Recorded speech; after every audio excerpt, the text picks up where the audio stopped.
camps parlent déjà d'un fiasco historique. Entre confusion sémantique, abandon des traités de l'ère Reagan et menaces directes contre le New York Times, le retour de Pékin ressemble à une cellule de crise. Qu'a vraiment signé Washington dans la cité interdite? Bienvenue sur Géo. Il est des voyages présidentiels qui se concluent par des communiqués triomphants, des poignées de main soigneusement chorégraphiées et des éditoriaux flatteurs. Et puis, il y a celui-ci, un voyage dont le bilan n'est pas livré par l'opposition démocrate, ni par la presse libérale de la côte Est, ni même par les chancelleries européennes. Non. Le verdict tombe de l'intérieur même de l'écosystème MAGA. Quand vos propres influenceurs, ceux qui passent leur journée à publier des émojis de feu sous chaque tweet présidentiel, écrivent à noir sur blanc « Désolé, je ne peux pas vous mentir et vous dire que c'était un bon résultat », vous savez que quelque chose de fondamental s'est brisé.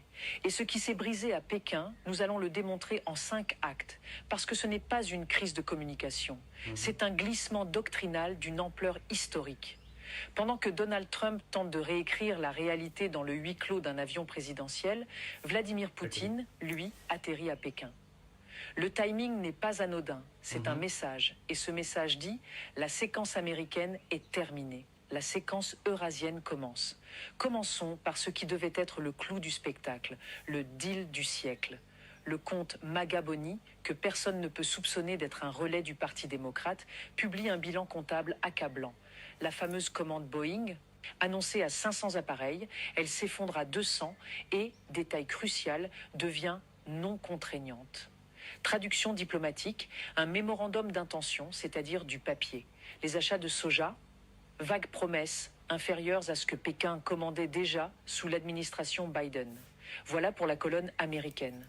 Regardons maintenant ce que la Chine repart négocier dans ses valises diplomatiques. Et là, le tableau bascule du fiasco vers la capitulation transactionnelle.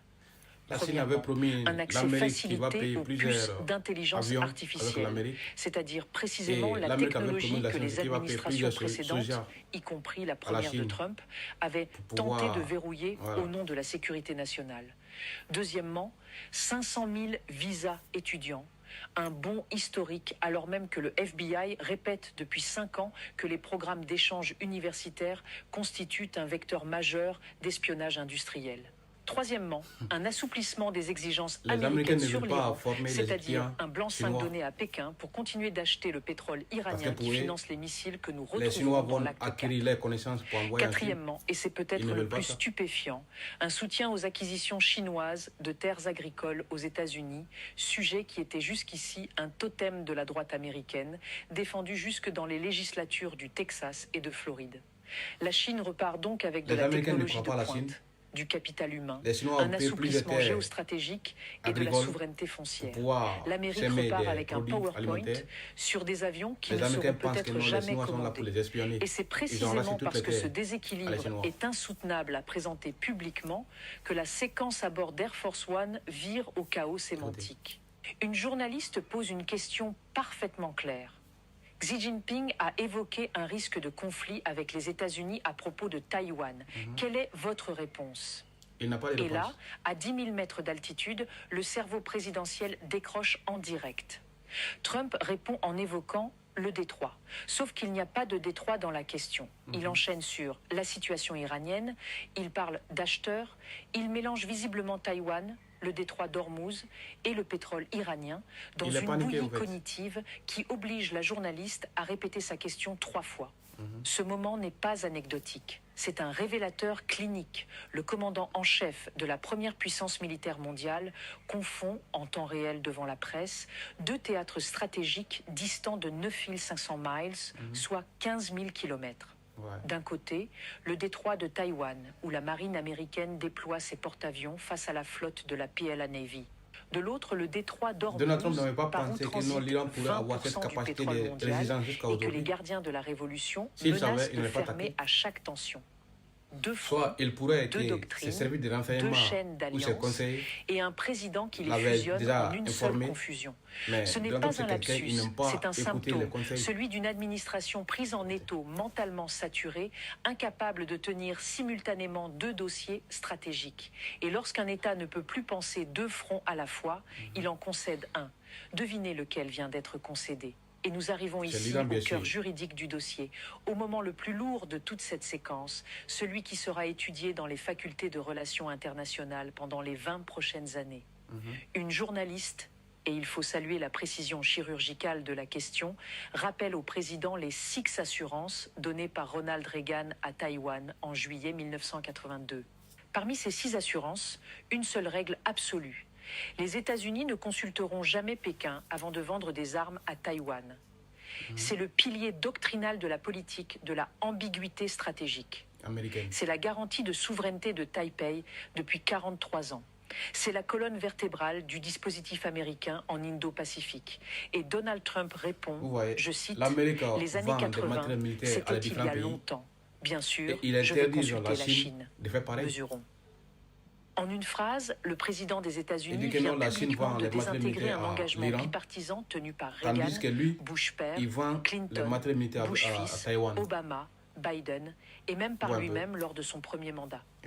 Il confirme avoir discuté des ventes d'armes avec Xi Jinping. La Chine a-t-il raison de vendre que la dernière chose dont nous avons besoin, c'est d'une guerre à 9500 miles de distance. Et quand la journaliste demande si les ventes d'armes promises à Taïwan auront lieu, il répond « Je prendrai une décision bientôt. Je dois parler à la personne qui dirige Taïwan. » Sans même se souvenir du nom du président Lai Ching-te. Ce n'est plus de l'ambiguïté stratégique, c'est de la subordination explicite. Pékin obtient ce qu'aucune négociation, aucune pression économique, aucun exercice naval n'avait jamais réussi à arracher. Un droit de regard américain sur l'armement de Taïwan. C'est un feu vert implicite à l'hégémonie chinoise sur le détroit.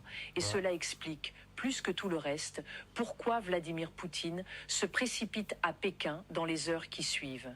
Évidemment, un tel recul ne peut être assumé politiquement. Il doit donc être noyé. Et c'est ici qu'intervient la deuxième ligne de défense, le brouillage informationnel. À bord d'Air Force One, l'altercation avec David Sanger, journaliste vétéran du New York Times, tourne à l'agression verbale.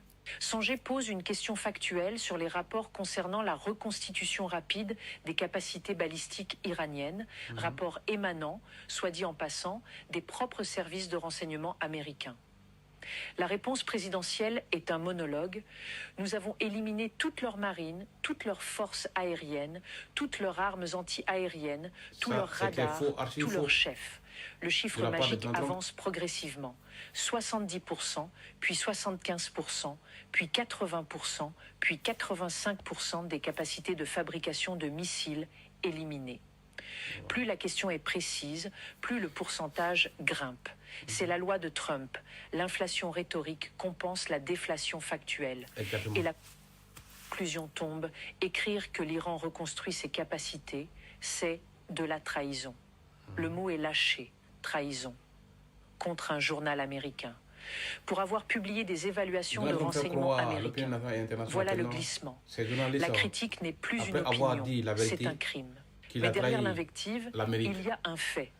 Et ce fait, c'est que les chaînes d'approvisionnement iraniennes en composants balistiques transitent largement par la Chine. La même Chine à qui l'on vient d'accorder un assouplissement des exigences sur l'Iran. Autrement dit, Washington a militairement frappé l'Iran en juin et diplomatiquement déverrouillé en novembre les flux qui permettent à Téhéran de se reconstituer. La stratégie du déni militaire face à la presse ne sert qu'à masquer cette contradiction béante. On crie sur le messager pour ne pas avoir à expliquer le message. Exactement. Reste alors la dernière ligne de défense, la plus grossière mais la plus efficace, la guerre culturelle de diversion. Et le contraste ici devient presque comique s'il n'était pas tragique. Pendant que l'essence atteint des records à la pompe, pendant que les marchés encaissent le choc du conflit iranien, pendant que les acquéreurs immobiliers américains ne peuvent plus emprunter, le président publie sur Truth Social, tenez-vous bien, une comparaison entre la salle de bal de la cité interdite et celle qu'il fera construire à la Maison-Blanche pour septembre 2028. Il poste des photos de statues dorées. Il annonce la transformation du West Potomac Park, qu'il qualifie de champ totalement stérile, ce qui est factuellement faux, en un National Garden of American Heroes, peuplé de statues de personnalités qu'il juge dignes. Et il consacre plusieurs minutes de son point presse à attaquer le candidat démocrate au Texas, qu'il qualifie de bizarre, au motif qu'il y aurait 6 genres dans son programme et surtout, Donald Trump, accusation suprême toute qu'il personne serait qui ne soit pas d'accord vegan. avec lui, sa politique, Décodons cette séquence parce serait qu'elle n'est pas ennemi accidentelle, américain. elle est doctrinale. Quand un gouvernement ne peut plus livrer sur le pouvoir d'achat, il livre sur l'identité. Quand il ne peut plus livrer sur la géopolitique, il livre sur l'architecture. Exact. Salle de bal, jardin de héros, terrain de golf à Washington, contrôle du Kennedy Center. Ce ne sont pas des caprices, ce sont des armes de distraction massive. Exactement. Pendant que l'opinion débat de statut, elle ne débat pas du recul sur Taïwan. Pendant qu'elle ricane sur le vegan texan, elle ne calcule pas le prix du gallon d'essence.